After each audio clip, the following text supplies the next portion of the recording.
নারী স্বাধীনতা গণমাধ্যমে আসলে যারা আমরা কাজ করছি, আমরা প্রথমত আমরা যখন কাজ করি আমাদের পুরুষ কলিগদের সাথে, আমরা আসলে নিজেদেরকে আলাদা মনে করতে চাই না নারী হিসেবে।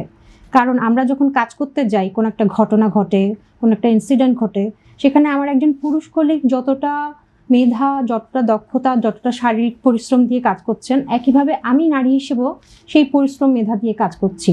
তো এখানে আসলে আলাদা করে ভাবার কিছু নেই। আমরা চাই না যে আমাদের গণমাধ্যম, শুধু গণমাধ্যম কেন, আমি ব্যক্তি মানুষ হিসেবে চাই না বাংলাদেশের কোনো সেক্টরে নারী এবং পুরুষকে আলাদা করা হোক তার কাজের জন্য। এতে হয় কি, ডিসক্রিমিনেশন তৈরি হয়। ডিসক্রিমিনেশন কিভাবে তৈরি হয়? আমি কাজ করতে গিয়ে দেখেছি, আমার নিজের ক্ষেত্রে আমি ওইভাবে কখনো ফেস করিনি, কিন্তু আমি অন্যান্য গণমাধ্যমে কাজ যারা করেন, যে নারীরা আছেন, তাদের সঙ্গে তো আলাপ আলোচনা হয় বিষয়গুলো নিয়ে।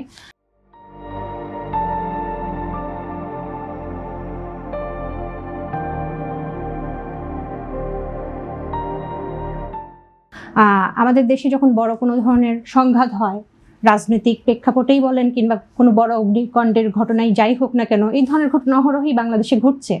তো ওই ঘটনাগুলোতে অফিসগুলো নারী কর্মীরা, সে যতটাই ক্যাপেবল হোক না কেন, নারী কর্মীদের সহজে পাঠাতে চান না। তারা উৎসাহ বোধ করেন না। কেন উৎসাহ বোধ করেন না? তাদের মাথায় প্রথম থেকেই সেই স্টিরিওটাইপিং একটা চিন্তা চলে আসে, তো নারী, ও কি পারবে পরিস্থিতি সামলাতে?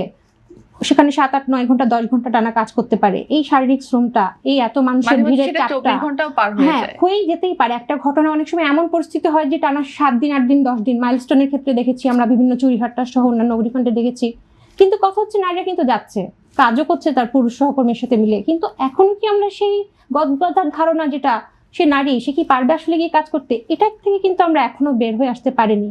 বরঞ্চ আমি যেটা দেখছি, আমি সহ আমার অন্যান্য যেই নারীরা আছেন, অন্যান্য সকল ক্ষেত্রে, সকল খাতের মতো গণমাধ্যমে এসে যখন তারা কাজ করছেন, তাদেরকে আরো দ্বিগুণটা দিয়ে প্রমাণ করতে হচ্ছে যে একজন পুরুষ সহকর্মী যা পারে, আমি কোনো অংশেই তার থেকে পিছিয়ে না। আমি বরঞ্চ আমার ক্যাপাবিলিটি, আমার যোগ্যতা, মেধা দিয়ে আমি ভালোই কাজ করছি। এই জায়গাটাতে যে লড়াইটা, সেই লড়াইটার থেকে গণমাধ্যমের নারীরা এখনো মুক্ত হতে পারেনি। তো আমি সেই ক্ষেত্রে আমি এখনো মনে করি যে আমাদের পুরো বাংলাদেশে যতগুলো নারী খাত, নারীরা যে যেই খাতে কাজ করছে, সব জায়গায় এই চিন্তাভাবনার অবসান ঘটনা এখন অনেক প্রয়োজন। যে নারী যে কাজ করছে, সে তার যোগ্যতা, মেধা দিয়ে সর্বোচ্চটা দিয়েই কাজ করছে। তাকে দয়া করে পুরুষের সাথে কম্পেয়ার করে এই সময় এসে পিছিয়ে দিবেন না, তাহলে চিন্তার দিক দিয়ে আমরা আসলেই পিছিয়ে যাব।